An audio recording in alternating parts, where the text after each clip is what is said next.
go. Check, check. Testing. There we go. And we're back here at Mulcahy Stadium. We do apologize to those tuning into the broadcast.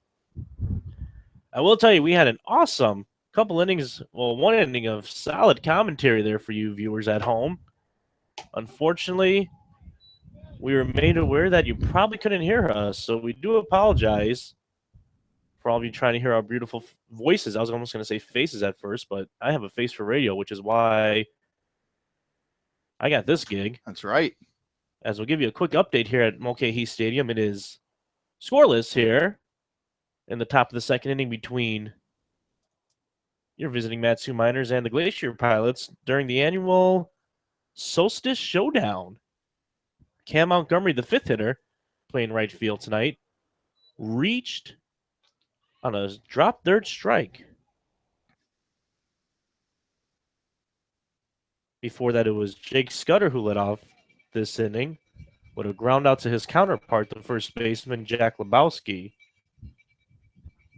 So they missed all of our good stories. Man. About our off day and the team's off day, and we'll be sure to go over that again. Yeah, well, later on down the road here in the game, maybe fourth or fifth inning, we'll get back to that for you, everybody tuning in. Maybe the fifth and sixth inning when I get back. As there goes Cam Montgomery, but it's not going to matter as that's ball 4 to the catcher, Josh Roulette. So the first runner in scoring position for either team. That's going to bring up the third baseman, A.J. Lee. As I'll go over the stats on starting pitcher Southpaw Weston Rivers again. In his 2 appearances, he has 9 hits and 11 innings of work. Has allowed 1 run this season. It is earned. Allowed 2 walks, 6 strikeouts. He comes in with a record of 1-0 and a 0.82 ERA. As there's the lefty's pitch. Taken for a ball. A.J. Lee was showing bunt there, but brought it back. So they could finally hear us at home now. I'm sorry for those tuning in. But we just don't know half the time we're connecting the same way every single time, and we're not making really any changes, so we don't really know what the problem necessarily is every single time. It seems to be. But we are quite the audio engineers, so we're glad we get things up and running here. Well, we did fix it, didn't we? We did. We did. And we are back on air. I promise you folks listening in that nobody came in to help. We did get a heads up from our media manager, Josh Grissom, but other than that, proud to say we fixed the issue. As that ball swung out and fouled back, that's going to even the count at 2 apiece on the number 7 hitter, A.J. Lee, tonight. And thanks to all those tuning in here late at night. It's 10:30 Alaska time here in Anchorage, depending on what part of the states you're from. It's the summer solstice game. It's the annual summer solstice game here in Anchorage. Yeah, so good night to any of you tuning in who the date still shows June 18th on your calendar. If the date shows June 19th, good morning. Be sure to tell you that again once the clock strikes 12 here, because unless it is quite the quick night, should be here past 12, Jordan. Should be. Yes. And there's the 2-2 pitch. A.J. Lee knew it all along. Strike 3. He's going to head on back to the dugout. That's going to bring up his Maryland teammate and minor center fielder, Madison Nickens. As Lee took that one right down Broadway. We mentioned it's 64 degrees with an overcast and windy here tonight at the ballpark. And the lights are on. So for the first time this season, the Miners playing under the lights. As Nickens takes this one foul. Well, there hasn't really been any opportunity to really use the lights, as it's pretty much daylight 20 hours a day here. Madison Nickens is the number 8 hitter for the Miners this evening. He's batting here with 2 outs and 2 men on. Here's the 0-1 to him. Shows bunt, strike. And really quick, I'll try to go through the lineup for you again, as unfortunately you couldn't hear the first time due to audio issues. It's the second baseman, Levi Jordan, leading off for the Miners. Kirsten Schwartz, the designated hitter, is batting second. Josh Bishonet, the shortstop, batting third.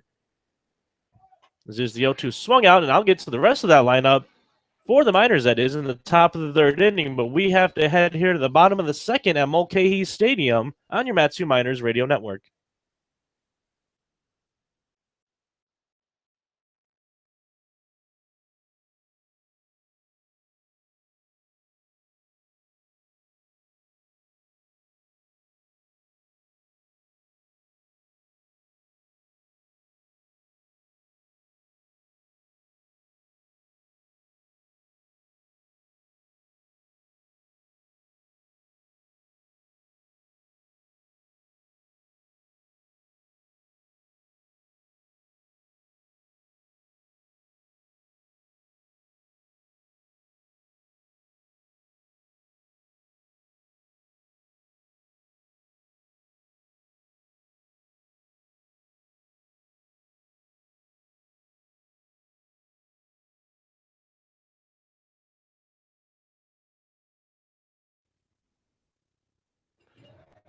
We're here in the bottom of the second inning at Mulcahy Stadium. Still scoreless between the Miners and the Pilots.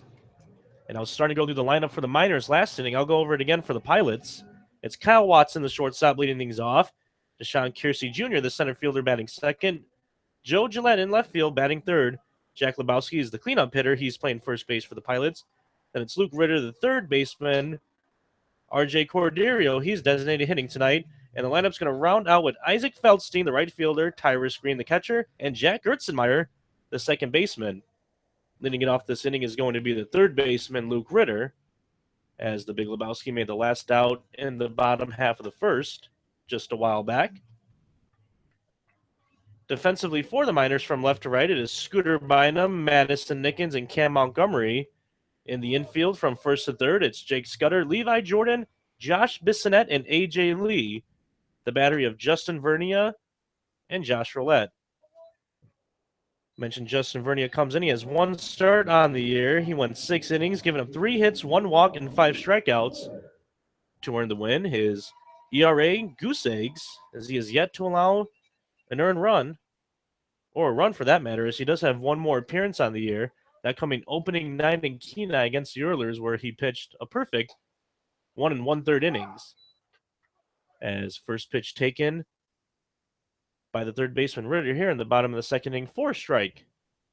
So I think, Jordan, we just about caught all the fans at home up on the information that's most important so far this evening. Besides letting them know that this is also the annual Summer Solstice Showdown, as Summer Solstice is this Monday. However, the Pilots wanted to make sure they got this game in on the weekend. As good morning, good afternoon, good night. I'll catch you looking, Luke Ritter, says Justin Vernia to start off the bottom of the second inning. He didn't swing the bat one time in that bat. Looked at 3 straight strikes. And if you're Justin Vernia, you're probably going to remember that the next time Luke Ritter makes his way up to the plate. As here's left-handed hitting and designated hitter RJ Corderio. The lights are on here at Mulcahy Stadium, so if it goes to extra innings, like the other game being played here tonight in the Alaska Baseball League, we go as long as this baby takes. Don't really know about the curfew rules here at the Alaska Baseball League, but to my knowledge, they'll keep it going. As you can see the lights there, straightaway center field on the broadcast. Thanks to everybody tuning in. It is 3:25 to left here at Mulcahy Stadium, 4:10 straight center, and 3:25 to right. There's the 3-0. Strike one now to RJ Corderio. That's Brad Polk calling balls and strikes behind the dish. Silas Drayden is at first. And Justin Phillips, the third base umpire, ball grounded foul down the third base line. So after falling behind 3-0, Justin Vernia is going to even the count here. Check that out, even it, but bring it full. So the payoff pitch coming shortly. 1 out here in the bottom of the second inning. Still scoreless. Luke Ritter led this off by not taking the bat off his shoulders and striking out on 3 straight pitches as that one's drilled. But Cam Montgomery, after giving it a fair amount of chase, comes up with it for out number 2. So the first 2 hitters retired here in the bottom of the second inning for the Pilots. It's going to bring up the right fielder, Isaac Feldstein.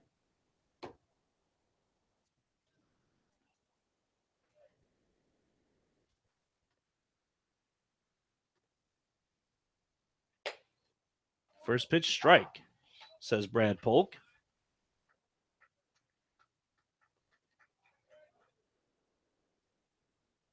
Vernia with the kick, the pitch. Strike two. Feldstein yet to take the bat off his shoulders. Feldstein batting 143 on the season. That ball high, now 1-2 with 2 outs. He scored once, has 2 hits, 5 ribbies, was hit by a pinch once, and drew 3 walks so far. So that ball tipped foul, and he's going to stay alive there at the plate. Tyrus Green, the catcher, on deck.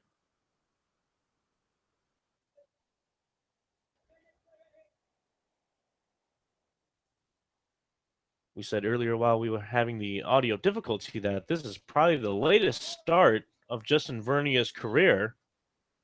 Jordan was wondering perhaps if that messes with the psyche at all or the pregame preparation for a starting pitcher.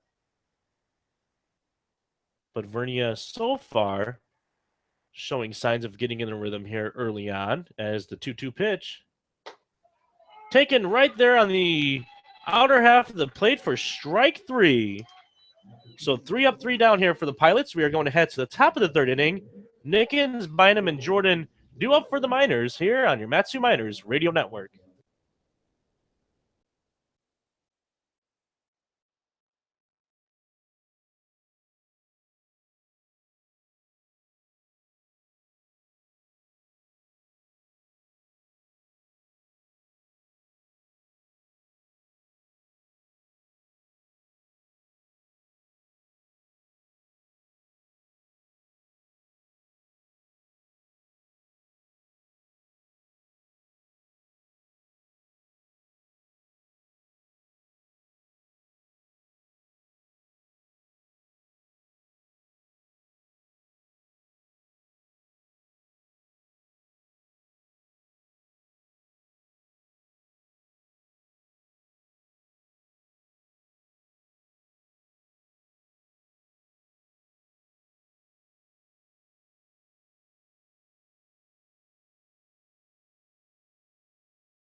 Top of the third inning here at Mulcahy Stadium.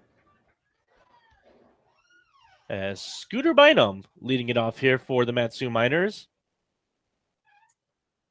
And I do apologize for that error. I believe I said it was Nickens, Bynum, and Jordan the due up for the boys, but that would be incorrect.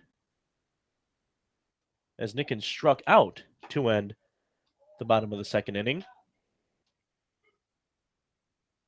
So Scooter Bynum leading things off here. He has a 1-1 count on him. Here's the pitch. Taken outside 2-1. It's good to see the 2 balls here on Scooter because if he could get a couple more, perhaps draw the base on balls, going to get the leadoff man on, and one with quite some speed as he swings through that one. 2-2 the count.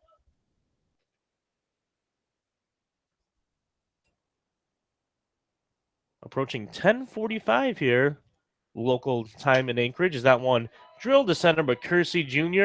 is going to cap under it right there in front of the lights, I could say. Hauls the catch in and tosses it on back into the infield. So that's out number 1. It's quite a different experience for the broadcast crew, I would say, Jordan. Broadcasting here underneath the lights. I'm always used to the lights. It's the first time seeing it this summer, though. So, as there hasn't been much of a need. Back in his natural environment is Jordan Swick. And this is going to bring up the second baseman, Levi Jordan. He led off this ball game with a pop fly to first baseman Jack Lebowski, looking to extend his 5-game hitting streak. As that pitch taken high, 2-0.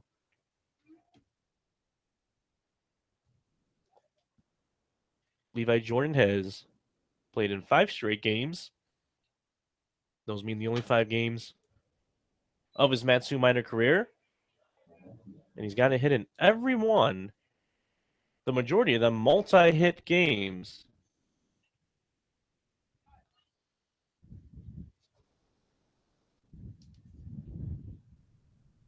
As there comes that wind here in Mulcahy Stadium. It's been windy ever since we've arrived in Anchorage. Wind's blowing all different kind of directions. Hopefully when our boys come up to bat, the wind just remains to be blowing out. But yeah, it's been blowing in from home plate prior to start time. Then it was blown out in BP. You could tell that the ball was carrying a ton there, and now it looks like it's a little bit of both. The ball definitely carrying out, especially for those left-handed hitters. Get the ball up in the air and to the warning track or over the wall it went. As count now runs full here on Jordan. There's the payoff. Swung and hit to right. Feltein's giving it a little bit of chase. And foul. Had to actually stand up to make sure I could see that one. My first bit of exercise this evening. Probably will also be my last. As here's the payoff. Swung on and foul. Got a pretty good exercise yesterday out on the lake, huh? Yeah, that's what we were talking about during our technical difficulties. As Jordan was mentioning that he saw on Twitter a bunch of the miners boys went hiking. We had an adventure of our own, taking out the jet skis at our host family's house and did a thing called tubing. As that ball chopped right back up the middle, and the shortstop Watson is just going to throw this all the way into the stands, and Silas Drayden is going to send Jordan all the way to second. So it's going to be a single and an air, that being an E6. So single E6 if you're scoring at home. And it's going to bring Levi Jordan all the way around to second.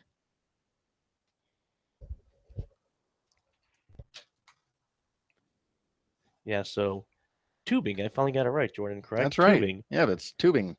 As it was quite the experience. As that first pitch to Schwartz foul back. I mentioned it is quite the time unless there is a Tom Grissom behind the wheel, as he will frighten the bejeebus out of you. If you're a first-timer, you don't want the man taking the wheel. He is quite the character and quite the gentleman, but oh boy. Needed to change my shorts for multiple reasons last night.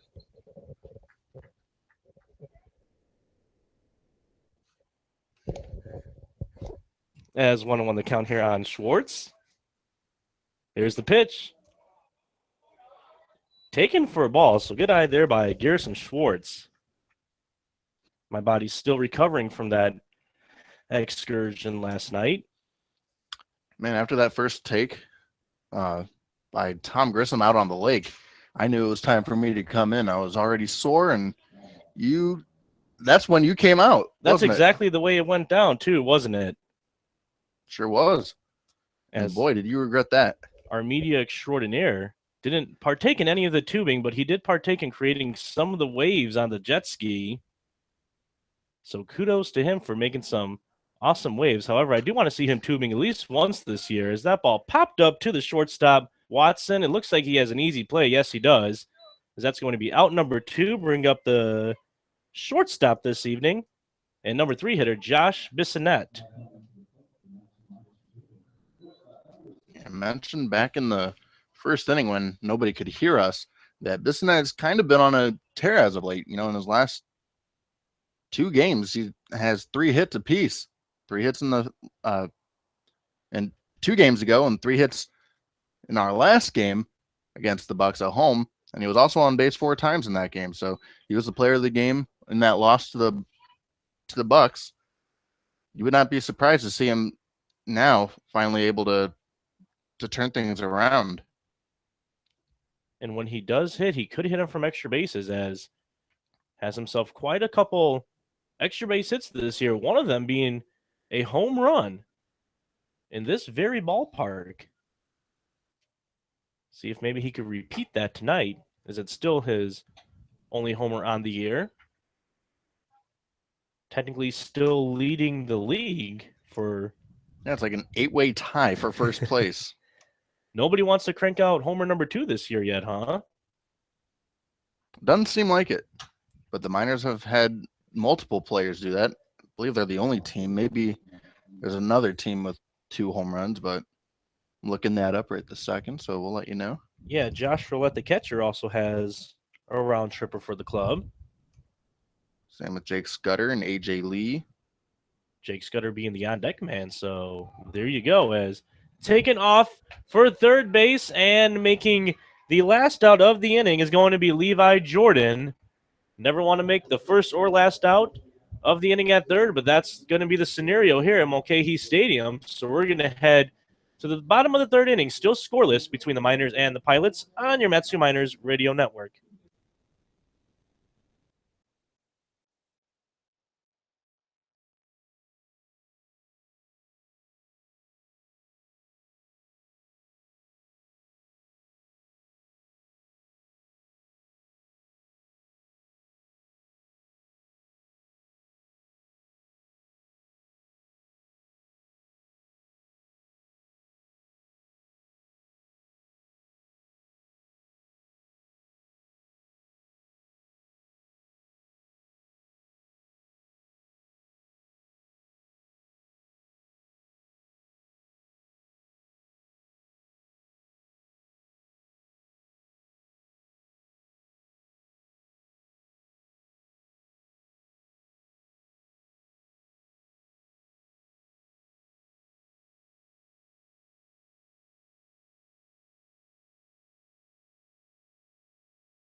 Of course.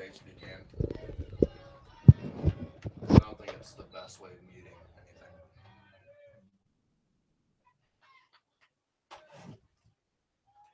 Top of the fourth inning here at Mulcahy Stadium in Anchorage, although don't know if the crowd mic might have picked it up. A chance of Let's Go Miners starting here now. In the top of the fourth inning is Josh Bissonette leading things off here. He was at the plate in the top of the third inning, but Levi Jordan caught stealing to win, so he'll lead things off here as that ball blooped out toward right field. And that is going to be out number one here to start things off. Bring up first baseman Jake Scudder. Dan Collins here now joined by media extraordinaire Josh Grissom. So, Josh, don't know if you were listening to the broadcast a couple innings ago, but your name got brought up a couple times. I get to challenge you now here. It's the Solstice Showdown. I get to challenge you to a paddling showdown, perhaps. Don't know if you'll take me up on that challenge, but I get to call you out now on air. Take it you'll be taking me up on the offer on our Of next course. off day? Yes. Yeah. All right, so you heard it here first, folks. Right here on your Matsu Miners Radio Network. We do have 2 off days during the midweek. We'll see if Grissom takes me up on the paddling offer. You can't back out even if your father's the one manning the steering wheel. Ooh, I don't know about that one. I mean, even you yourself said that's quite a challenge. Yeah, it's quite the risk. High risk, high reward, I will say, as that ball chopped over to short. Going to throw it on down here to first is Watson. And 2 quick outs here to start the top of the fourth inning. So, Grissom, we'll talk baseball now. Don't know if you've played in many of these Solstice Showdown games during your day, but Jordan and I are just wondering the kind of effect perhaps it can have on not only the psyche, but more importantly, I guess the right word is preparation can have coming into a game like this. I mean, when I played, we didn't necessarily play in the Solstice Showdown, but we did end up playing the Gold Painters here in Anchorage in a neutral site game, and it went 14 innings. They had to turn on the lights for us. We ended up getting done around 1 a.m., and I remember it being a really important game for the team playing against the Painters, kind of set the tone for the rest of the season. I think we came away with a victory in that one. And so it's fun for the players, but it's also big because they're here under the lights. It kind of reflects the college atmosphere a little bit more, and there's not very many places in the country where you get to play a game here that's going to go on past midnight. That's true. So quite the experience and a story for some of the grandkids decades down the road. As the 1-1 pitch here, chopped toward third and underneath the glove of Ritter there. So that means Cam Montgomery, the right fielder, is going to reach first. Still going to wait the official score on that. That's a tough one because it looked like he didn't touch the ball at all, but that should have been a very easy play at first base. I think I'm going to tend to agree with you there, partner. So it will be an E5 as it is chalked up here on the scoreboard. And no matter how you chalk it up, Montgomery still gets to first base. Here as we play underneath the lights at Mulcahy Stadium. And just looking at the game right now, only 1 hit apiece for both teams, so base runners are an important commodity in this game, in this particular matchup. As that brings up Josh Roulette, the slugging catcher. He walked back in the second inning. And Josh, if you could see the flags here now, the wind still playing somewhat of a factor, and it was you telling us during the pregame that it'd be interesting to see what the base runners do with conditions like this. Yes, especially if, as it's right now, blowing in towards home plate, you might see Ben Taylor be a little aggressive here with his base runners because that throw could be slowed down just a bit from the catcher to second base. I mean, you never know, and it was really whipping around earlier, and maybe if the conditions are right again, they'll take a chance. So 3-1 the count here with 2 outs on Roulette. Would probably be a pretty decent pitch for Montgomery to run on, as we were just talking about that. He stays at bay, but it doesn't matter because that's ball 4 now to Josh Roulette here. It's going to bring up the third baseman, A.J. Lee, looking to perhaps get a 2-out knock. A.J. Lee not necessarily the biggest member on this minors club, but he does have a home run on the season. That home run coming against the Bucks and that heartbreaker of a loss. Of course, the Miners falling 11-8 just a couple nights ago. Had the off day last night and back in action here late night in Anchorage as the clock strikes 11:02 p.m. local time. Still have yet to get a coffee. So far, just relying on liquids here. Nice water. And kind of curious as maybe any specific diet Ben Taylor might have been telling the boys? Maybe kind of a certain liquid diet, or is he just maybe trust the guys to come out to the ballpark prepared? I think it's just basically trust. These guys are all college players, so they've been here before. Maybe not this late of a game, but they all should know exactly how to prepare for matchups like this. As time called now by the home plate umpire, Brad Polk. You mentioned that home run by A.J. Lee. It was just a 0-1 curveball that, he was able to react to well and put it over the left field fence at Herman Brothers. And swing and a miss here, though, to end the top of the fourth inning. So a minor rally here. The Miners do get 2 runners to reach, but A.J. Lee's going to strike out to end it here, and that's going to bring us to the bottom of the fourth inning. Still scoreless here at Mulcahy Stadium on your Matsu Miners radio network.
Head into the bottom of the fourth inning here at Mulcahy Stadium.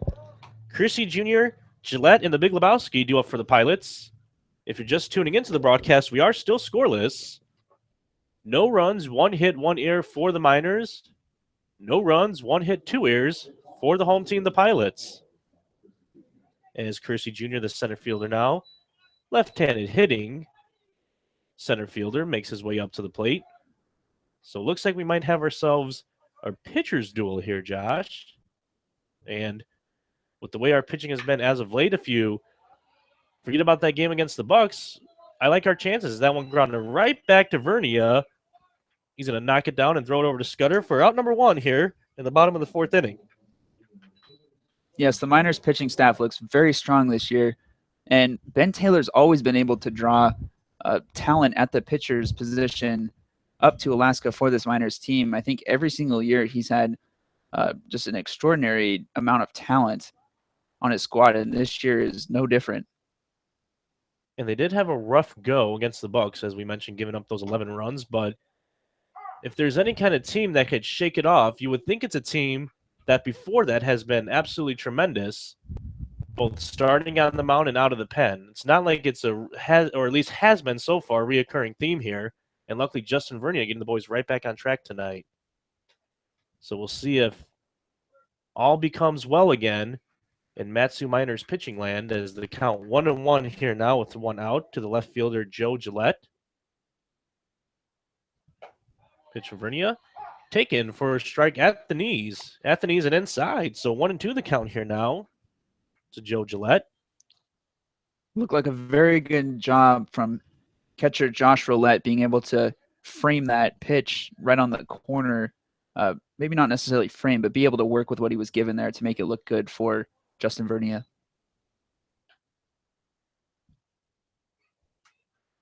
Is now the count 2-2. On Gillette, the Pilots going with the blue tops and gray pants tonight. Strike 3 there. Got him swinging. So heading back to the dugout is Gillette. And to the plate is the Big Lebowski. You know, Dan, you talked earlier about the off day.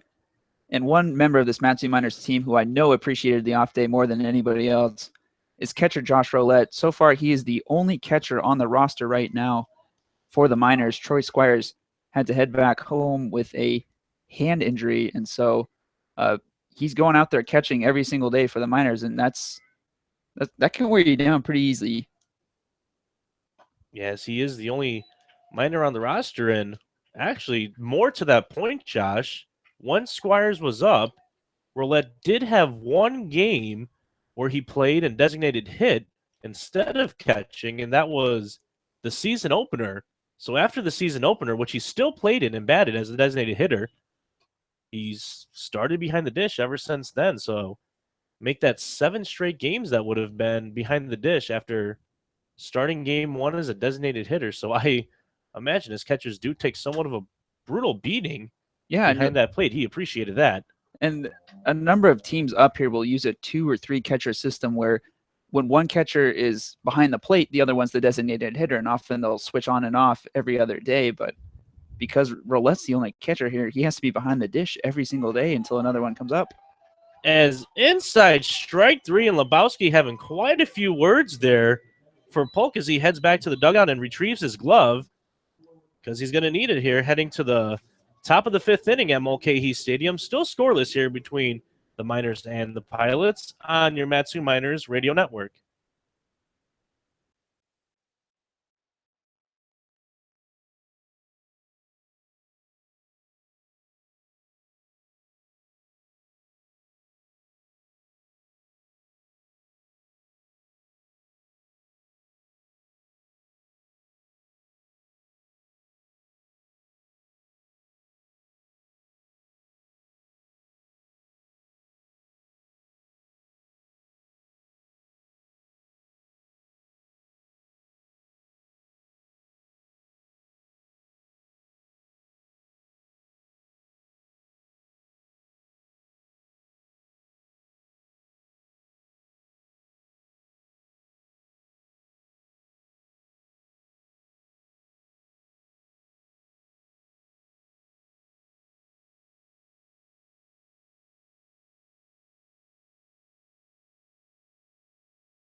We head to the top of the 5th inning here. Madison Nickens, Scooter Bynum, and Levi Jordan due up here for the Miners.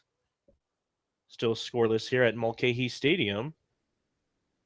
As here's the pitch from Rivers. Outside, 1-0. And a quick score update as there was one more game around the league.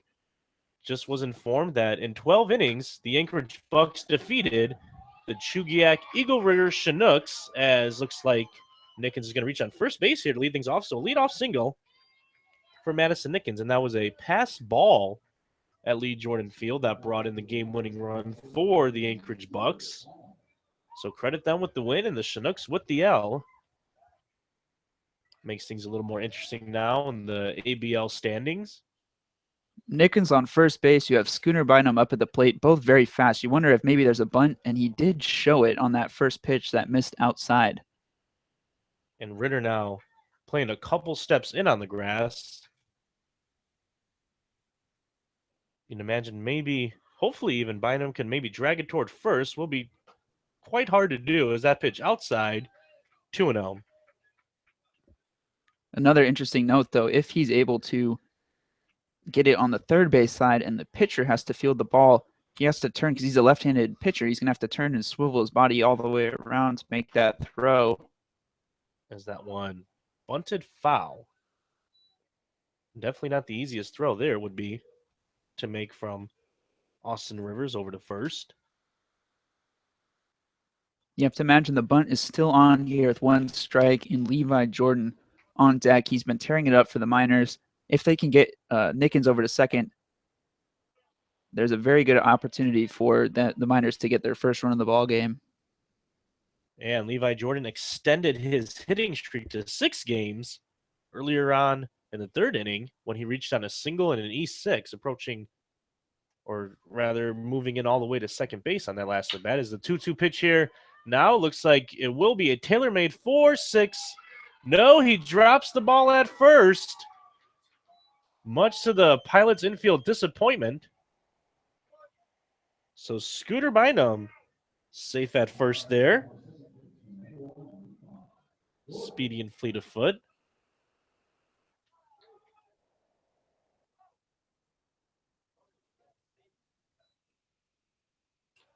Normally, I'd say the green light would be on for Scooter Bynum, but you have a left-handed pitcher and a right-handed hitter right now, so kind of tough to read a left-handed pitcher when he makes his move to the plate.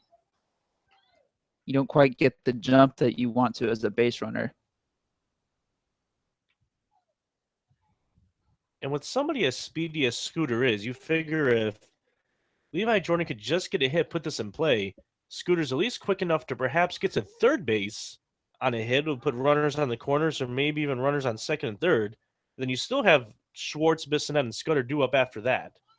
So don't necessarily have to roll the dice here as that ball chopped. Shortstop running in now over to first. And that is an out. Scooter Bynum will advance to second on that ground out.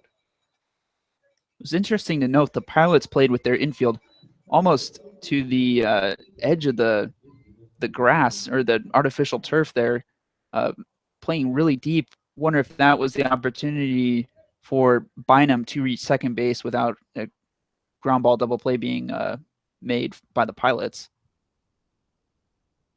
So we'll bring up Garrison Schwartz, the designated hitter.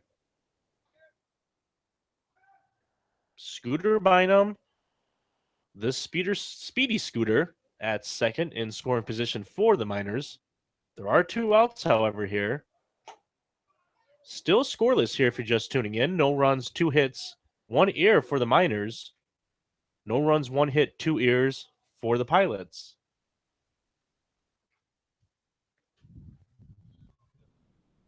So here's the 1-1. Lifted toward right, but Feldstein is going to camp under to make the catch. So, all right, we're halfway home and still scoreless here at Mulcahy Stadium. So head to the bottom of the 5th now on your Matsu Miners Radio Network.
Bottom of the 5th inning here. Luke Ritter, RJ Cordero, and Isaac Feldstein due up for the Pilots as we're still scoreless here at Mulcahy Stadium during the Solstice Showdown. And Josh, it's a little interesting. You were mentioning last inning that one Miner who was definitely grateful for that off day being Josh Roulette, because the Miners right now only with 1 catcher. As this ball grounded toward Jordan, going to make a nice backhand play on it, throw it over to first for the first out of the inning here. That's going to retire third baseman Luke Ritter. I'm just wondering, you as a former catcher, did that ever affect your play at the plate, or perhaps you're going up after catching for, let's say, 2 or 3 straight games, and now you have to come up after catching for 7 innings and already having 2 at plate appearances, if that maybe just wears you down a little bit once you go up, the third time around swinging the stick. It can definitely be a wear and tear on your legs. You don't necessarily get the power that you want to if you've been catching for so many days in a row. It's nice to have those off days to kind of let your legs recover and to be able to add that power to your swing. Oftentimes you'll see a lot of ground balls or some pop flies from guys who've been catching for so long in a row, just because that they aren't able to get that rest, and therefore their fundamentals suffer a little bit. So interesting to note there about the catcher Josh Trollet, as I'm sure he'll be happy to receive a day off or two once Andy Cosgrove, catcher, comes up here for the Miners, as he is supposed to be coming up soon here for the Miners, as that ball lifted, just blooped out there towards center field. Nickens is going to call for it.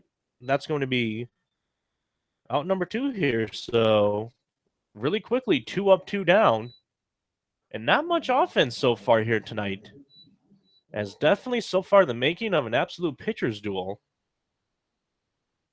And quite ironic, there was a pitcher's duel earlier today between the Chinooks and the Bucks. So hopefully that's not a repeat, though, in a 12-inning game, because that would be quite our luck here in Mulcahy Stadium.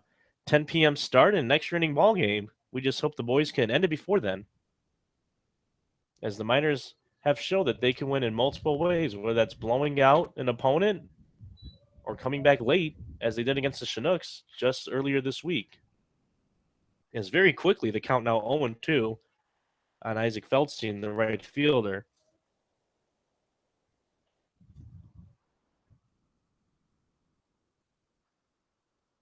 Good morning, good afternoon, good night. Isaac Feldstein goes down swinging to end the bottom of the 5th inning. So still scoreless. We head to the 6th inning. Bissonette, Scudder, and Montgomery due up for the Miners here on your Matsu Miners Radio Network.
Top of the 6th inning here at Mulcahy Stadium. Josh Grissom exits the room, and in comes Jordan Swick again. And Jordan, I'll let you know this. I know you were still watching, but you didn't miss nothing. It's still scoreless here. An absolute pitcher's duel we have here at the Solstice Showdown. It's at least the showdown of pitchers, as Rivers versus Vernia here tonight. The Miners have 2 hits on the evening. The Pilots would 1 through 5. So just absolute pitchers' dominance here at the ballpark. Yeah, this is definitely looking like the game that happened earlier today between the Chinooks and Bucks. The Bucks were able to win that one in the 12th inning, I believe, on a pass ball. And a 1-0 game it was, and that's kind of what it's looking like right now. You're not jinxing us for extra innings, are you? Of course not. But who doesn't love some free baseball, though, huh? Absolutely. As us being baseball fans here in the last frontier, wouldn't necessarily mind it as long as I did get a refreshing cold beverage to keep going, perhaps a iced coffee or Red Bull of some sort, as that ball lifted toward right center field. Both outfielders there giving it chase, but it's going to be Feldstein who makes the out and retires Bissonette. To lead things off here in the top of the sixth, going to bring Jake Scudder, the first baseman, up to the plate. He grounded out in the second, grounded out in the fourth. So 0 for 2 on the night with 2 ground outs for the Scud man. Cam Montgomery on deck, Josh Roulette in the hole. Miners going with their camo jerseys with the white bottoms this evening. It's very interesting. We haven't seen the green jerseys since the trip to Kenai. The camo jerseys are the most frequent jerseys they've worn this season. And after only getting 3 hits in those opening 2 games combined, perhaps they just decided to leave him there. Who knows? But we thought it might have had to do something with the win streak. They lost the. As that one's chopped to Gertzenmeyer. He's got it. He even has a couple moments to double clutch there before he brings it on over to Lebowski for out number 2.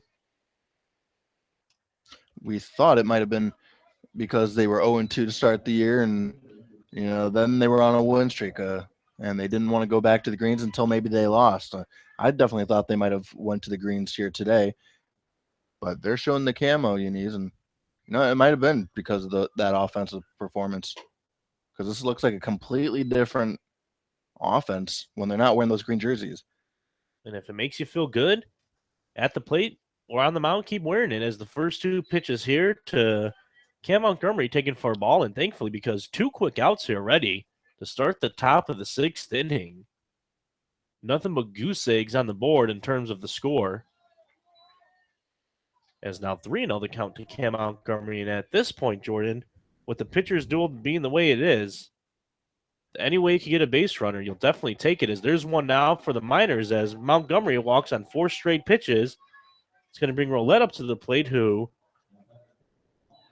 in his 2 previous appearances in the 2nd and the 4th inning drew a walk. So yeah, he's drawn 2 walks here today, but going back to Cam Montgomery, who just walked, he's been on base 3 times today, and they're all weird. He's 0 for 2 officially. He struck out in his first at bat, but reached first via a drop third strike, and then back in the 4th inning, he reached via an error. He just walked for his 3rd time on base here today. So 0 for 2, but an on-base percentage of 1,000 here tonight for Cam Montgomery. A little bit of that's a little unheard of. Sometimes you'd rather be lucky than good, and that's the case for Cam Montgomery tonight. As Josh Roulette now up to the plate, is going to swing through that one, and it's now very quickly no balls and 2 strikes on the freshman All-American catcher. If you're just tuning into the broadcast, thank you and welcome. It's 11:25 here local time. So soon enough, I'll be saying good morning to you at home, but we have to get through a couple innings before then, as here's the 0-2 pitch to Roulette. Outside in the dirt, ball 1.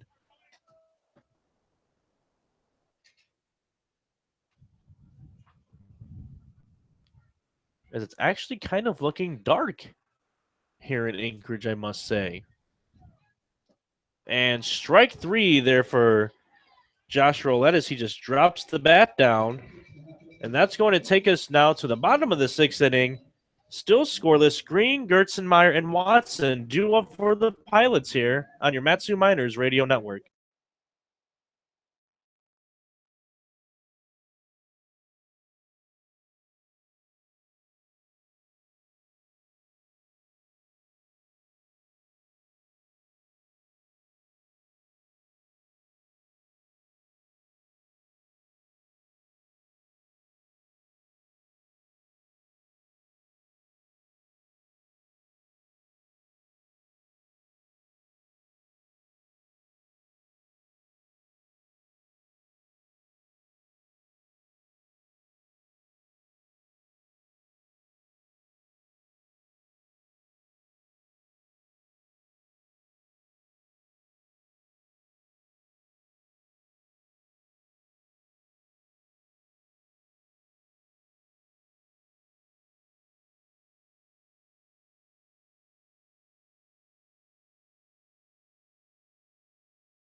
So Green is going to lead off the top of the 6th inning here at Mulcahy Stadium for the Pilots.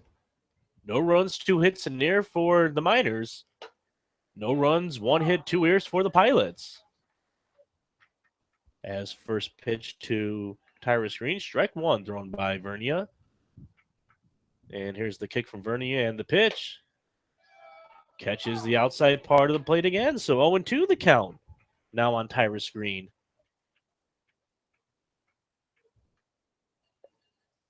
The kick, the pitch, foul, and out of play. 0-2 the count still on the left-handed hitting catcher, Tyrus Green. Jack Dirtzenmeyer, the second baseman, on deck.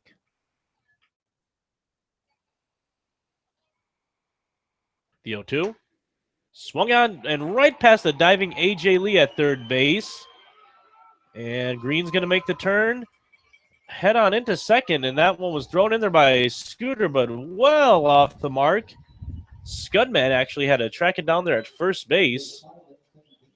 So a leadoff double here to start things off in the top of the 6th inning for the Pilots. Yeah, thankfully, Jake Scudder was right there. That throw was nowhere close. You could tell that as soon as Scooter released that ball, that it was going way over the head of Levi Jordan, and the Miners are just fortunate that didn't cost them any extra bases. Yeah, and actually, Scooter didn't really even have to get in that quickly because Green was making second base. Is that one now bunted? And it's going to get the job done as Green's going to move on into third. So you could credit Gertzenmeyer with a sac bunt. That's going to bring up the leadoff man, Kyle Watson, up to the plate now. And very dangerous territory here now from the Miners as they are bringing the infield in, and rightfully so, because with a pitcher's duel like this, you don't want to take any runs for granted. Yeah, that's absolutely right. I mean, this is a game where it's very difficult to produce runs. And, a 1-0 lead might seem like, on a normal night, a 3-0 lead. Yeah, it's an absolute pitcher's duel here at the ballpark tonight. And if Vernia could keep this run off the scoreboard, I'm going to get up and tip my cap. As he got the sign from Roulette and agreed, but Polk called time. Looks like Watson asked for the time, as it's taken Vernia quite a while to get the signs he was looking for from catcher Josh Roulette. But it looks like everybody's ready for game now, and that is taken low for ball number 2. So 2-0 the count here now. On the shortstop, Kyle Watson, the leadoff man. He has an opportunity to plate the first run of the ball game. Here's the pitch. Inside, 3-0. And it'll be interesting to see if Watson reaches on a walk here. The infield formation as the inning-ending double play would be intact, but you got to make sure that run doesn't score. So the 3-0 pitch coming shortly. Here it is. And just catches the outside part of the plate for strike 1. So, all right, Vern, come back and get him. Let's run this count full here, shall we?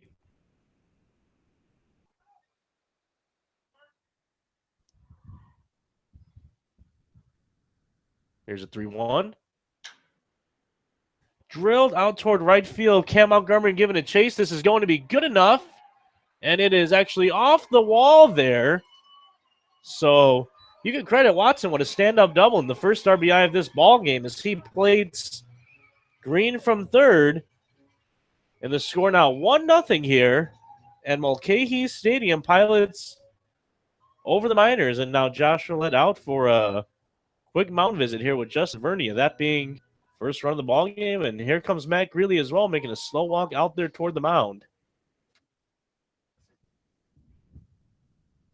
So the double by Watson, and thankfully that one stayed in the ballpark.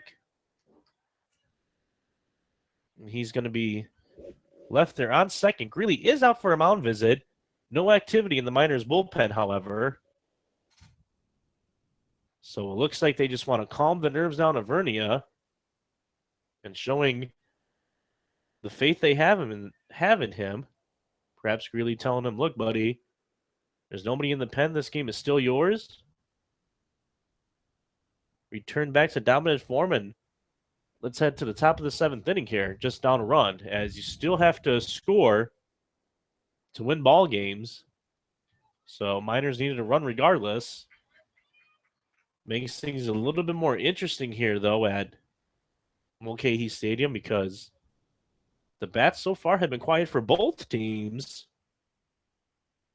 until the 2 doubles this inning by the Pilots, and so far the only out recorded, that being the sac bunt by Jack Gertzenmeyer. So here's the first pitch to Kiersey Jr. Taken low for a ball. Kiersey Jr. singled in the first, but then was caught stealing and grounded out to Vernia in the 4th.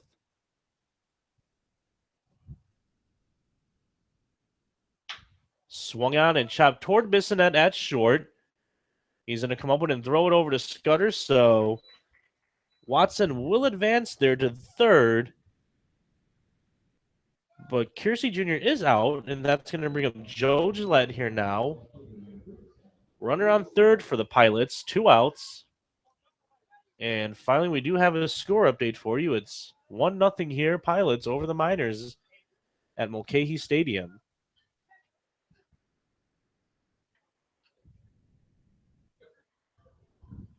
Gillette is 0 for 2 on the night. He did reach on an error by Bissonette in the first and struck out in the 4th inning. Struck out swinging and missing. As here's the pitch to him, and that ball gets away, and it's going to reach the backstop. So credit the Pilots with their 2nd run of the game. So that one hurts. That one through the 5-hole of Josh Roulette, and quite some foul territory here in Mulcahy Stadium. So Roulette having no chance to go and retrieve that one, and throwing out the leadoff hitter Watson at home. So the 2nd run of the ball game is now a 2-0 score here at Mulcahy. So hopefully Vernia can now just come back and get him, as strike 2 catches the outside part of the plate. Vernia's been locating well on the outside half. Let's see if he goes back there. He's been painting the corner, as looks like that one misses in, but fouled off by Gillette.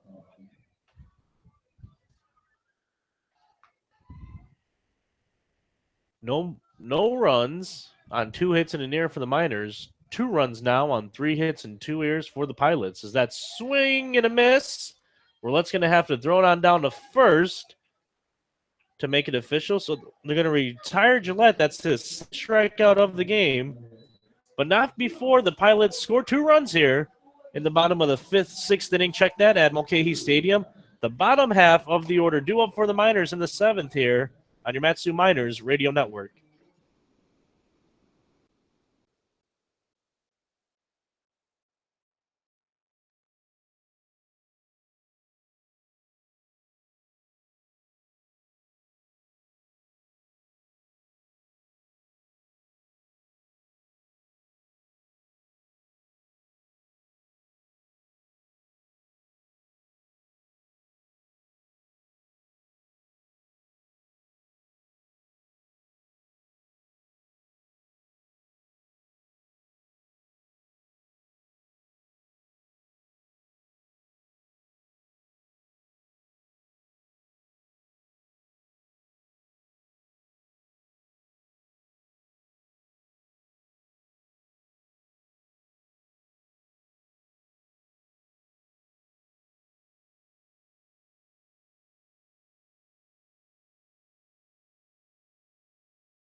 Top of the 7th inning here in Mulcahy Stadium, and time for the boys to score now, as they do trail it for the first time this game by a score of 2-0.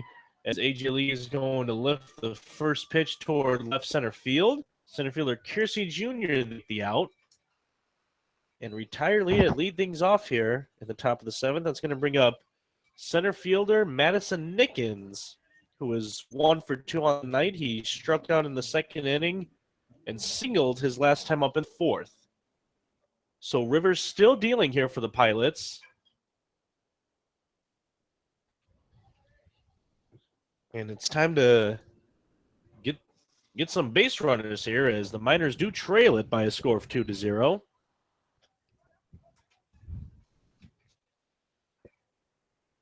See what the speedy Madison Nickens could do here as that ball off the glove of Tyrus Green.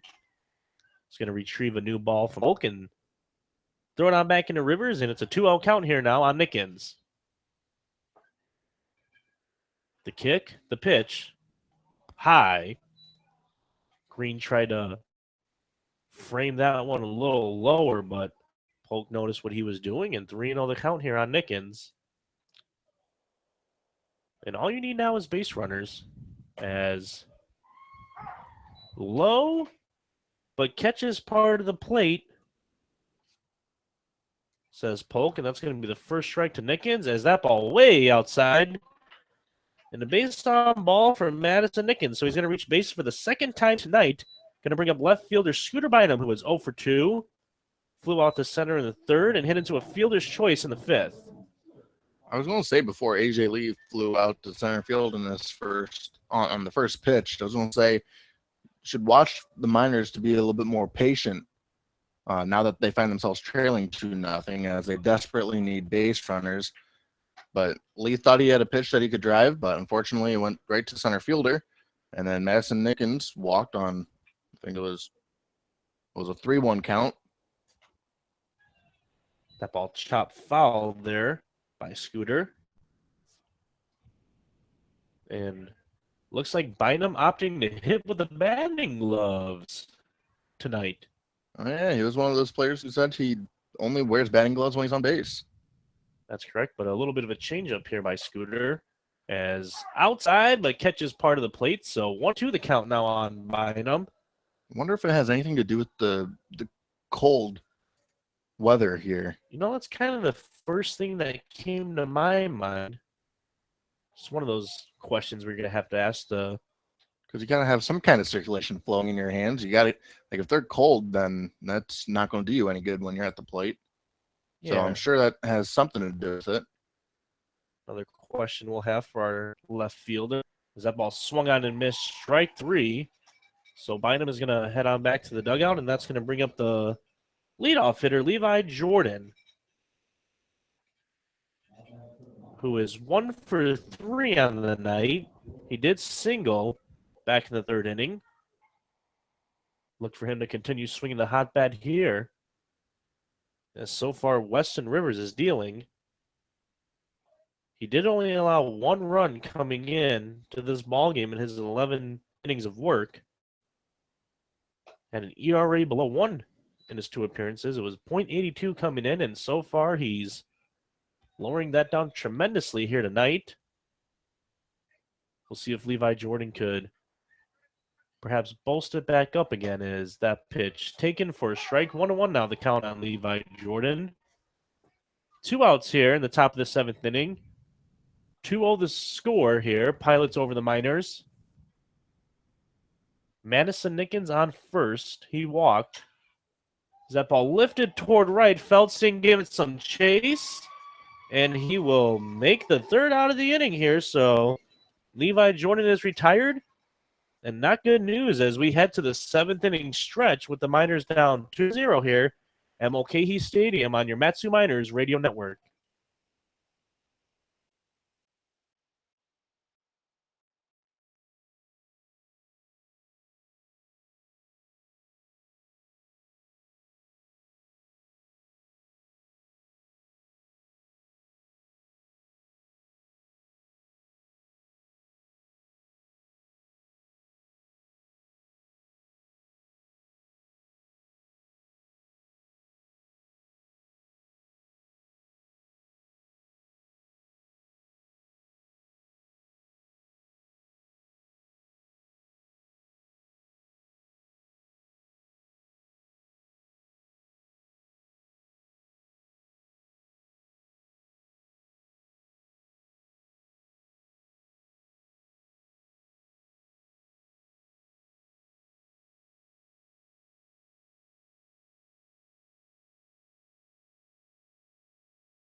Bottom of the 7th inning now.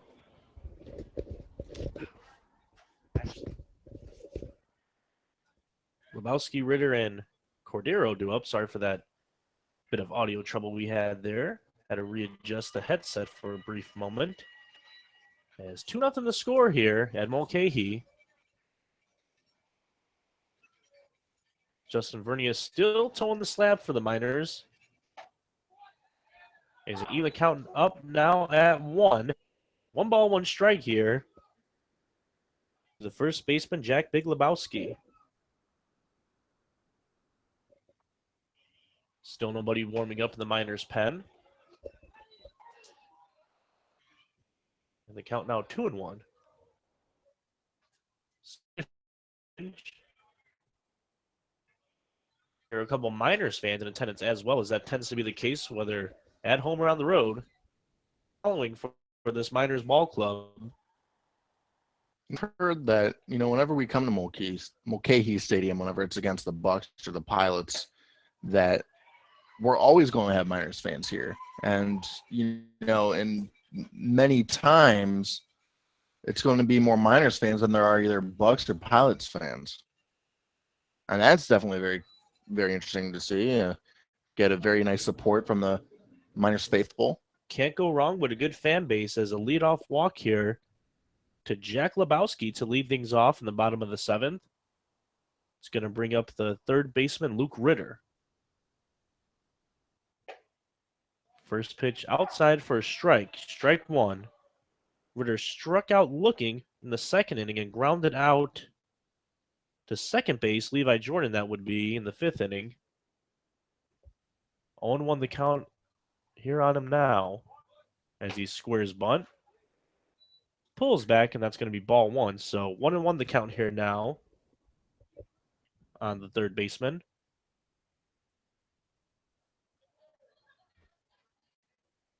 If you're just tuning in, thanks for joining us. 2-0 the score here in Anchorage. Pilots over the Miners. Miners still do have 2 innings to work with, however, once they get out of the bottom of the 7th.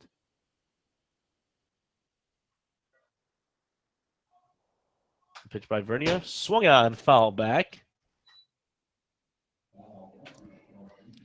Right toward the home play-by-play booth, I want to say. Luckily, that wasn't towards us. It might have been near Josh Grissom, our media Yeah, you manager. know what? I think you're right there.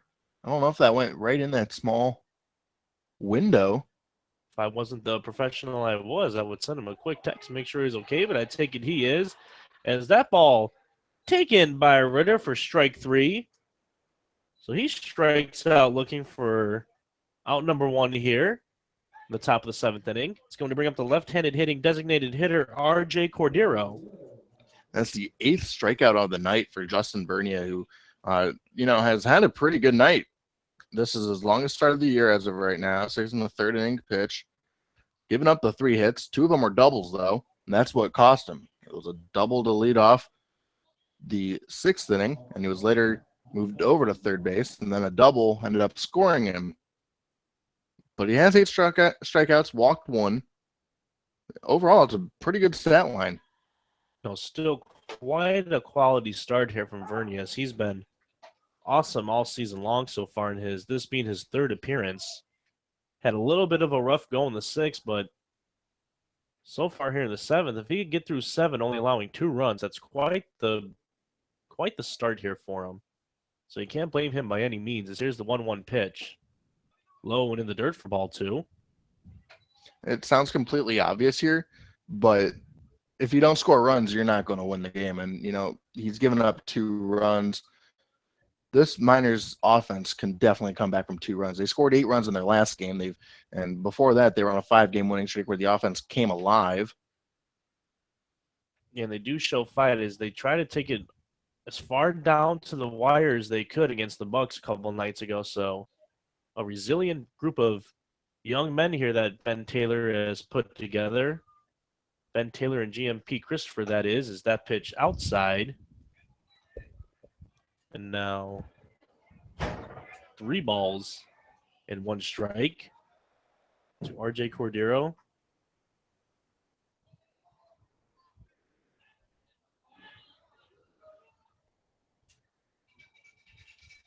Vernia with a throw over to first.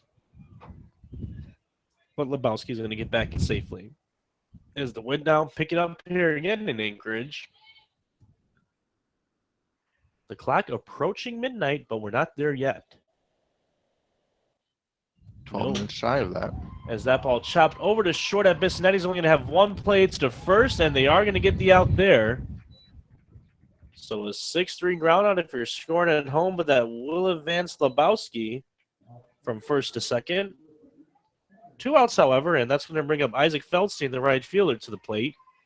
Yeah, Bissonette was not going to have a chance to go to second base to get the lead runner, Lebowski, but that was a tough play where he's running in, and he was in front of the bag too, so he would have to completely turn around, and that would be actually the tougher out, believe it or not, even though it's the closest play to him. But instead he goes for the sure out over at first base, but there are now 2 outs for Justin Bernia and the Matthew Miners, but the Pilots do have a runner in scoring position. We'll see if they can keep this inning scoreless. So Vernia's pitch low in the dirt, gets away from Josh Rolette. That's going to be the second pass ball of the night, I believe, by Rolette. See exactly what the official scoring is. Regardless, it did get away from him. And it's going to bring the runner 90 feet closer to home. That's Jack Lebowski.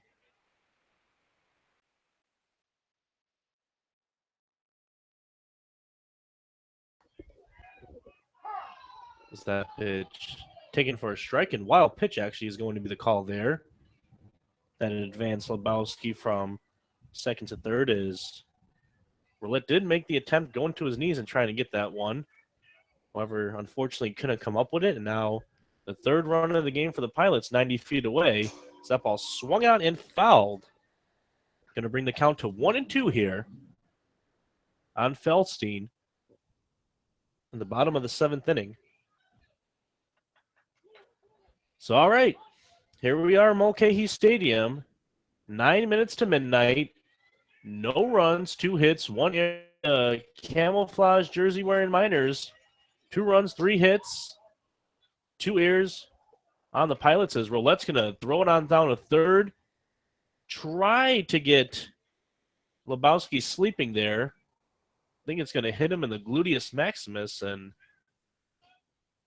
that's still safe. That's not the way you get a runner out. So it was a tough play for catcher Josh Roulette. So I kind of question why he decided to throw over there. There's 2 outs. Go right at the batter. Going at the batter does Vernia, and that's a swing and a miss by Isaac Feldstein.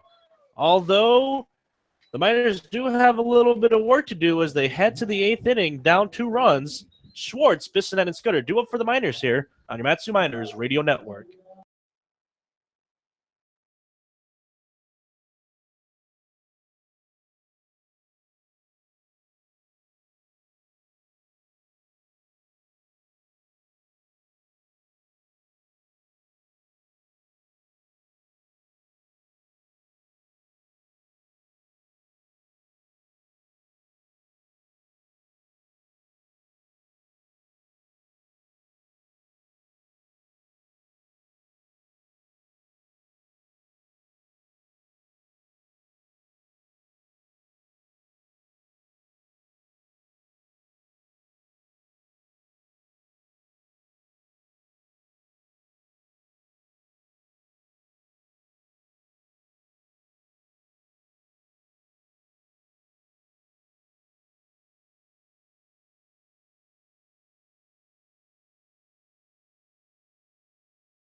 So a new pitcher here to start things off in the top of the 8th inning for the Pilots, as it is another left-hander, that being Nathan Bonk, making his 3rd appearance on the year. He, in his 3 innings of work, has given up 3 hits, 3 runs, only 1 earned, 3 walks, and 1 strikeout.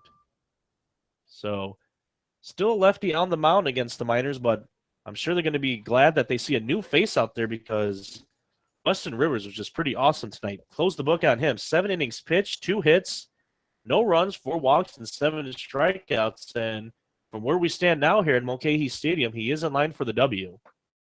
It looks like Jordan Floyd may be warming up in the Miners bullpen. And if that is Big Boy Floyd warming up in the bullpen, he is the typical closer here for the Miners. As in the 2 safe situations the Miners have had this season, it has been Floyd that Ben Taylor has won to. And he is a perfect 2 for 2 in those save opportunities. As here's the 1-1 to Schwartz. Swing and a miss for strike 2. So now 1-2 the count on the designated hitter, Garrison Schwartz. See, this is definitely where the Miners need to get some base runners on with the leadoff man, and Schwartz is very capable of doing so as he lays off a very tough pitch there. But Garrison Schwartz, one of the most patient hitters. I know we probably seem like we say it every single game, but that's because it's true. And, that's why he's batting towards the top of the lineup. He's one of the guys who can get on base more frequent than, maybe the rest of the team.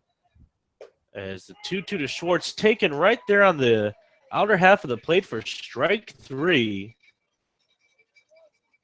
So that's going to retire the leadoff man here in the top of the 8th inning. I'll bring up shortstop Josh Bissonette, who struck out in the 1st inning, flew out to right field in the 4th, flew out to right field in the 6th. And still only 2 hits for the Miners this evening. As first pitch taken to Bissonette low for a ball. Jake Scudder on deck, Cam Montgomery in the hole. We hope it gets there. As that pitch catches the inside part of the plate, says home plate umpire Brad Polk. So even up the count at 1 here now on Josh Bissonette. Yeah, the only 2 hits for the Miners here today is Madison Nickens and Levi Jordan. Yeah, Levi Jordan reaching 2nd there in that 3rd inning on that single E6. And then Madison Nickens, that unfortunately being an infield single, so I guess, again, Weston Rivers, not many hard hit balls, and he was just absolutely dominant tonight in his 7 innings of work. And now we have the 2nd southpaw on the mound for the Pilots, Nathan Bonk. So nothing but southpaw. Solstice showdown between the Pilots and the Miners as the 2-2 pitch there by Bonk inside. Now it's going to run the count full. 3 balls and 2 strikes. And only 1 out. It was a good eye by Josh Bissonette to lay off that inside pitch. As a batter, those pitches seem very comfortable for you to. And that one is going to be taken right down Broadway for Josh Bissonette as he strikes out looking. So already a new pitcher, but the same scenario here is back-to-back strikeouts. Bonk gets to start out the 8th inning, and that's going to bring up the cleanup man, first baseman Jake Scudder.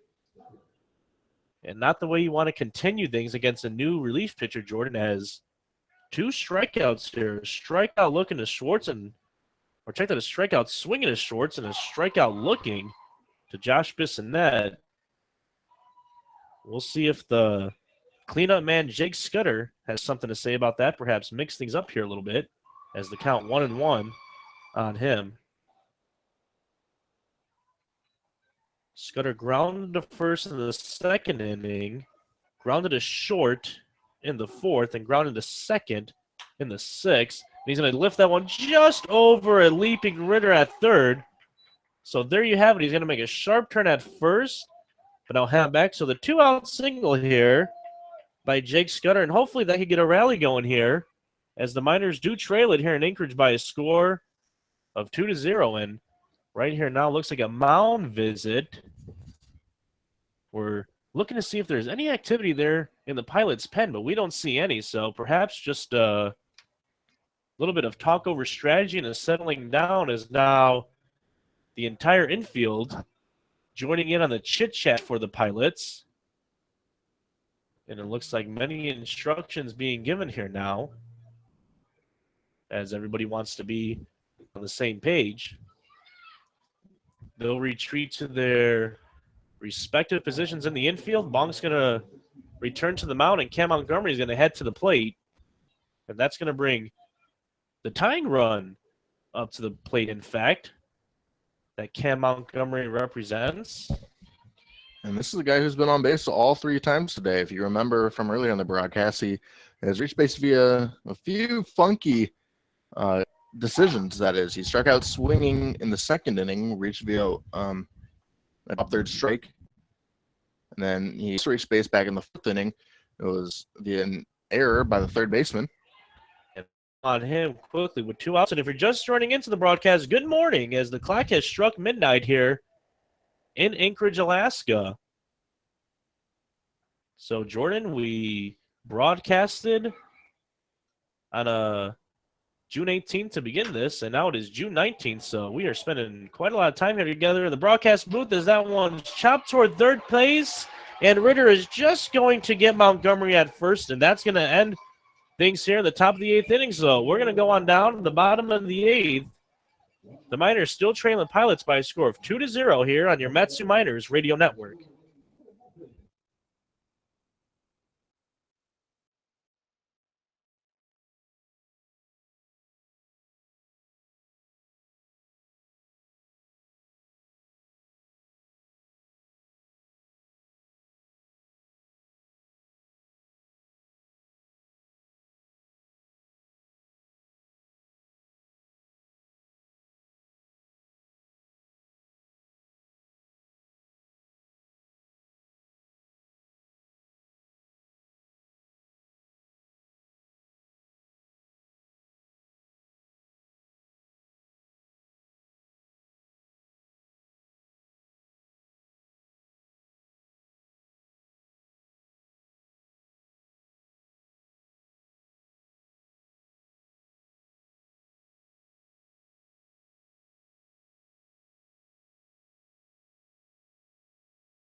So we're in the bottom of the 8th inning here now at Mulcahy Stadium, and a pitching change for the Miners as one member of Gonzaga relieving the other one, his Gonzaga teammate, that being Gage Berlin, in now for Justin Vernia. And before we give you the line on him, the sprinklers are going here at Mulcahy Stadium. The sprinkler system up and going, and the Miners are going to make their way off the field as the Miners weren't ready for that shower. Everybody moving on back in. Well, Jordan, what do you say? You want to go run out and play in the sprinklers? Not really. It's pretty cold outside, and, if I get... Oh, you're not up for a little midnight fun? Oh, I'm up for some midnight fun, but I'm totally fine being in the booth for that midnight fun, not down there. But it's a little weird. It looks like the sprinklers are now just turning off, but I think we had a similar situation here. What was it, just last night? It was just last night between the Pilots and the Oilers as the sprinkler system went off in extra innings. However, I think that took them a little bit longer than it took us here, as that only taken a couple minutes, and the boys now coming right back out of the dugout, as that had to be quite a funny conversation between just about everybody involved there. So now that the sprinklers decide that they want to go back away, we can give you the line on Gage Berlin. He's coming in. He has one appearance on the year where he pitched in 2 innings of work, none of which were earned. 1 walk and 3 strikes, nothing but goose eggs. You could close the book on Justin Vernia, who was quite awesome tonight. Unfortunately, he is in line for the L as he pitched in 7 innings, gave up 3 hits, 2 runs, both earned, 1 walk, and 9 punch-outs. So it looks like they're going to give his Gonzaga teammate Jordan a few more warm-up pitches there now on the mound to get ready, as he was a little delayed by the sprinkler system out there, as it is a turf infield but a grass outfield. Yeah, I was wondering when the team came off, Berland was pretty much already done with his warm-up pitches. Then they came off for, I don't know, maybe a minute and a half, if that. And looks like he needs a few more warm-up pitches, and I don't blame him. Better safe than sorry. Don't want to go back out there and, feel like you completely lost all control. So that's going to bring Tyrus Green up now, the catcher, to the plate here, and we'll finally play ball here now in the bottom of the 8th inning. If you're just tuning into the broadcast, we welcome you. Miners trail it here by a score of 2-0 this morning, as no runs on 3 hits and an error for the Miners, 2 runs on 3 hits and 2 errors for the Pilots. And we mentioned it is Sunday now here in Anchorage, Alaska, so we'd like to wish all the fathers at home a very happy Father's Day. I'd like to tell my dad at home, love you, Pops. I don't know if you're listening. You're probably sleeping because you have work weekend. Pops doesn't work on the weekend. But regardless, I know he does need his sleep. And to me growing up, I will say my old man was, especially now trying to make my way here as a sports broadcaster, and for the love of this game of baseball I do have. So a happy Father's Day to him, I will say, and to all the fathers out there. As here's the 2-1 pitch. Doesn't catch the plate, says Polk. So that's going to run the count to 3-1 now here. And Jordan, I should start calling you Nostradamus, as you were just hitting all the nails on the head this year. You said that, wonder if Berlin is going to come in and relieve Vernia today, the 2 Gonzaga teammates, and that's exactly what we have here tonight. So kind of cool to see. Something that perhaps I'm sure the Gonzaga boys are quite familiar with. Pretty sure we were in the same van with them when we came up here or down here to Anchorage, that is. So something to talk about on the ride home,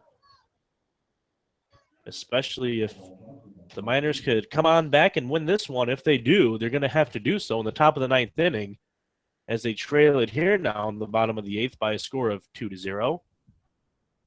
So hopefully we just get out of this inning unscathed and then put the rally caps on, as here's the 3-2 pitch to Green, and that's going to be ball 4. So not the way you necessarily want to start things off here by walking the leadoff man.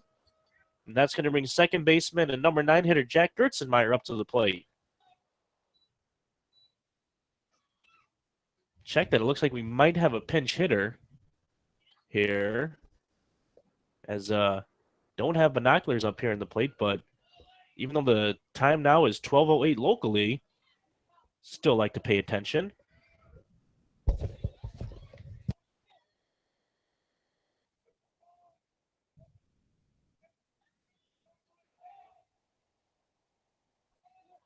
So that is a Carson Kreitz, I am being informed of now, pinch hitting for Gertzenmeyer. Told you folks I was still awake. If you're just joining into the broadcast, we do thank you, as it looks like a bee of some sort might have joined into the broadcast as well here in the booth. Jordan, don't know if you're allergic, but you might want to make a run for the exit. I am not allergic. I just am terrified of bees. So things get interesting here now in the broadcast booth. It always gets a little crazy when you play in an Anchorage game at midnight. Solstice Showdown, and the Bees want to join us here in the booth, as it's an 0-2 pitch now. with one man at first here for the Pilots. And Berlin's going to now step off the mound and collect his thoughts. Perhaps didn't like the signs he was being shown by catcher Josh Roulette. He's going to look Green back at first. And now the pitch. That 0-2 nibbled foul toward first base.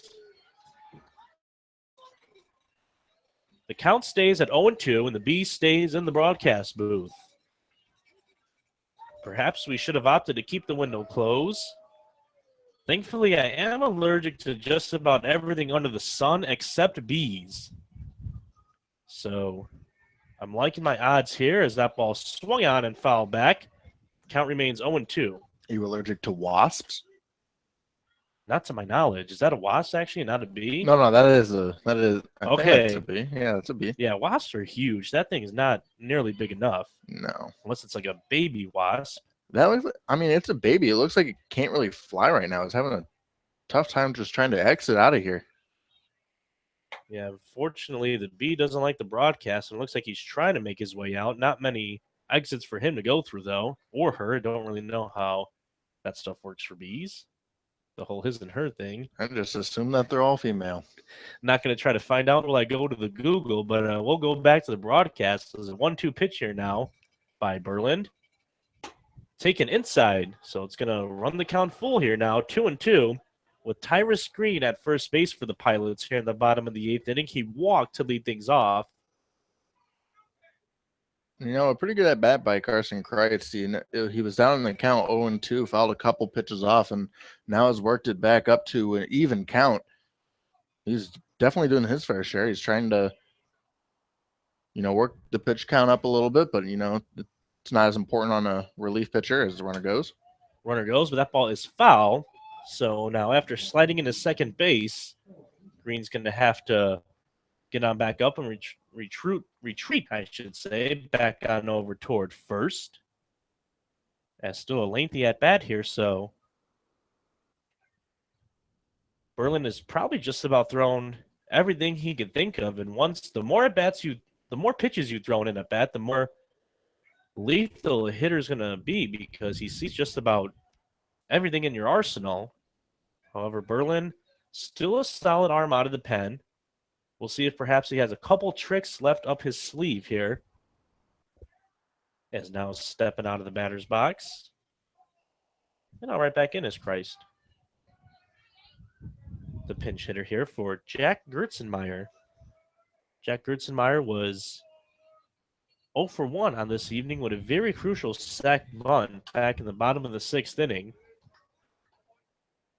As he fouls that one off, so the count remains here at 2-2. It's getting to be a very good at bat for Kreitz. This will be the 9th pitch of the bat against him.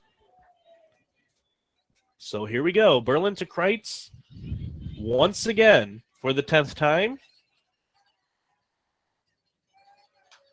Swung on and foul. So we have the Berlin-Kreitz showdown during the Solstice showdown. As if you're just tuning into the broadcast, you probably noticed something different. We have lights. We have some lights, and Jordan is quite the happy camper here in the booth as the bee has left the building.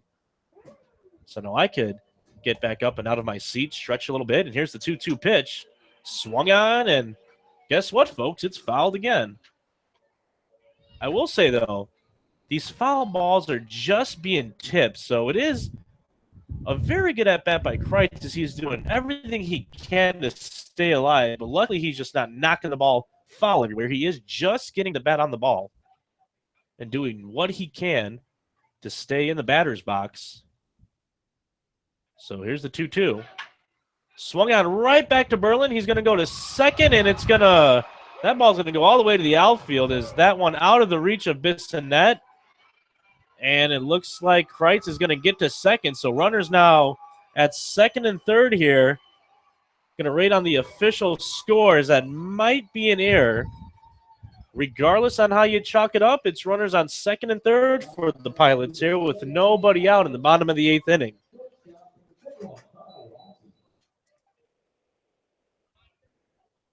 going to bring up the shortstop and leadoff man for the Pilots here tonight, Kyle Watson. He struck out in the first, grounded out in the third, but doubled, brought in a run, and scored in the sixth inning. That being part of that two-run sixth inning for the Pilots. And so far, those 2 runs up to this point, all they have. However, they are threatening here with runners on second and third. And nobody out here in the bottom of the eighth inning is pitching coach Matt Greeley and the rest of the infield are now going to go out to the mound and try to calm Berlin down a little bit. No activity in the minors' pen at this point. So it looks like at this point, at least, this is Berlin's inning to get out of. Berlin's already at 18 pitches. The first at bat was worked to a full count before he ultimately ended up walking Tyrus Green, and then Carson Kreitz ended up pinch hitting for Jack Gerstenmaier, and that count only got to 2-2. But man, he fouled off 6+ foul balls, so he was able to, gain the advantage there. Got it back right up to the middle, right to Gage Berland, who ultimately ended up throwing it away. Had an out for sure. Decided to go try to get the lead runner out while the runner was stealing. Yeah, that was grounded right back to Berlin. You were at least probably chalking up one, maybe even a double play. But instead, it's just runners on second and third here for the Pilots as first pitch taken by the leadoff man, Watson, for strike number 1. So A.J. Lee, the third baseman, playing at the cut of the grass. Rest of the infield looks like they're going to be coming in as you have to preserve as many runs as possible, as the Miners are only down to 3 outs once we reach this top of the 9th inning. Still in the bottom of the 8th here, though, and counting now 1-1 on the shortstop. You don't want to load the bases here with 1 out. Best case scenario, you get a ground ball hit right toward any of these Miners infielders. You can retire Watson and keep the other 2 base runners, Green and Kreitz, at bay. As that ball slapped right to Levi Jordan. He's going to take it himself all the way to second, and good play there by Levi Jordan as he was staring down Green at third, who looked like he might have made a move to home, but he didn't. Levi Jordan just taking it all the way. So if you're keeping score at home, that is a 4 unassisted all the way to the first place bag. The usual for you. For you to first base. You see those, a couple times a game at least, right? Yeah, exactly. Although it's the first time, partner, I'm putting it in my scorebook. And look at that. None of the runs were able to come around to score. So that's pretty much a poor job by the offense. Yeah, we mentioned that was one of those case scenarios, is a ball hit right back to one in the infield. Then it happened again, is that one right back to Scudder. He's going to throw home, and a dead duck is Green at the plate. Don't know what Green was thinking there, and thankfully Scudder with a heads-up move, and now, yeah, it looks like Kersey Jr. was drifting off first base there. A.J. Lee was giving Scudder a little bit of notice, but Kersey Jr. noticing in time to get back to first. But quite a bad base running move there by Tyrus Green, as it looked like perhaps he was waiting for Scudder to make a move over to first and commit to making the out at first before he ran toward home. Scudder did make a step to first as if he was going to toward home plate, but Scudder just gunning him down. He was a deer in the headlights once he reached home. So now 2 outs here at the bottom of the 8th, and that one chopped back toward Bissonnette at short. He only has 1 play to first, and they're going to get him. So runners on second and third to start the inning here for the Pilots, but we're just going to head to the top of the 9th. The Pilots still need 2 to score and 3 to take the lead here on your Matsu Miners Radio Network.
and a new pitcher on the mound for the Pilots, that being Fred Schlickholz. And yet another lefty, this being the third lefty on the mound for the Pilots. Leading things off here for the Miners, Josh Roulette. A.J. Lee is on deck, and Madison Nickens, the center fielder, in the hole. Miners desperately need their leadoff man aboard. And 2-1 the count here now on Roulette. They've only had their leadoff man aboard one time this game, and that's when Madison Nickens got an infield single back in the fifth. And now 3-1. The line on Schlickholz. I'm sorry, you're not going to get it, as this is his first appearance, Glacier Pilots, this season. And that ball swung out and missed, so it's going to be a foul ball. And a full count here now to the catcher, Josh Roulette. Remember going over this name back at Herman Brothers Field when we faced the Glacier Pilots at home during our second home game of the year. We were definitely glad that we didn't have to pronounce this name, but I believe that we're getting it correct. He was one of the ones on the roster card where you look at that and you go, oh boy. A broadcaster's nightmare. Please tell me he's not the leadoff man. Then we heard word he was a pitcher, and I said, well, please tell me he's not a starter. It's like, oh, he's not even here. Like, oh, great. That's what we want to hear. It's definitely good practice to pronounce that name. As down on strikes, he goes down swinging. Is Josh Roulette. He brought the count full, but then a swing and a miss to begin things here now in the top of the ninth. So that's going to bring up the third baseman, A.J. Lee, who was 0 for 3 this morning, I guess I could say. He has a strikeout looking, strikeout swinging, and he flew out to center field in his last at-bat, that coming back in the seventh inning. First pitch taken here for a strike. Well, Jordan, perhaps I should get the rally cap on, as only 3 hits here so far tonight for the Miners. You need a couple more to get things going. So here's the 1-1. Swung on, lifted toward right field. Foul. So you could credit Nathan Bonk with an inning of work. He went 1 inning, only giving up 1 hit. and got 2 strikeouts. This being the third pitcher on the evening for the Pilots, all lefties. Weston Rivers with a fantastic start, as he went 7 innings of shutout baseball, only giving up 2 hits. 4 walks, though, but 7 strikeouts. Yeah, he did have a very good night, actually. And aside from that 4 walks, which seems a little bit high, it seemed like he was cruising all game long. It didn't really seem like he walked for batters because the Miners were unable to do anything.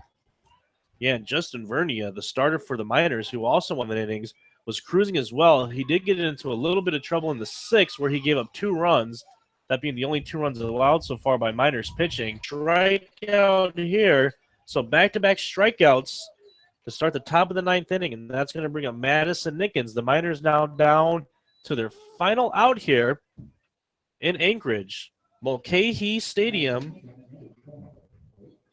during the Solstice Showdown. 1 more out to keep this showdown alive.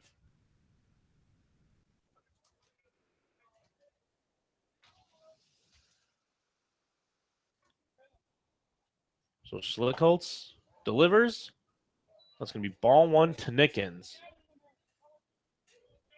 So it is the Solstice Showdown this evening, and it was quite a pitcher's showdown as that ball fouled.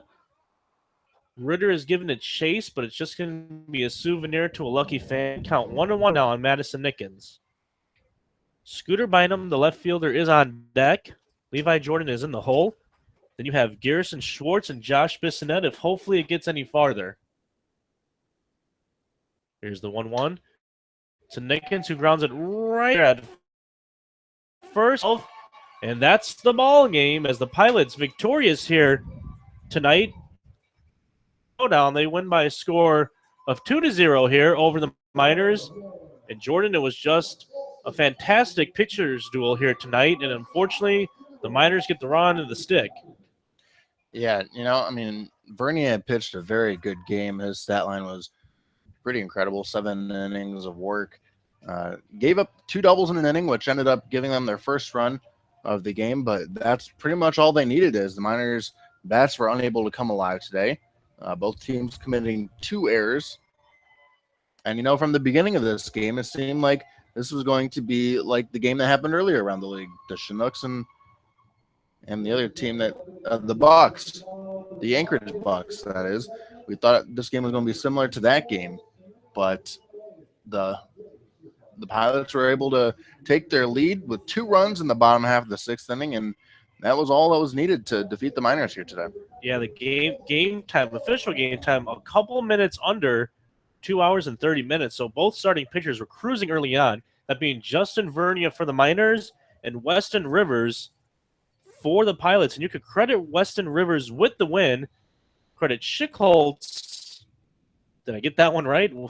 I don't know. My broadcast partner's saying maybe. You could credit him with the save. And unfortunately, you could credit Justin Vernia with the loss, as it was a close one. Doesn't necessarily deserve the L in his stat line, but baseball, it's brutal. It's a brutal game, and it's a brutal one tonight here for the Miners, as it's just one of those close games that they couldn't come out and prevail. As 2-0 the score here in Anchorage at Mulcahy Stadium. And that's going to wrap things up here, and we always like to end the to Pete and Denise Christopher. For my broadcast partner, Jordan Swick, our media manager, Josh Grissom, I'm Dan Collins saying I'll catch you on the flip side here on your Matsu Miners Radio Network.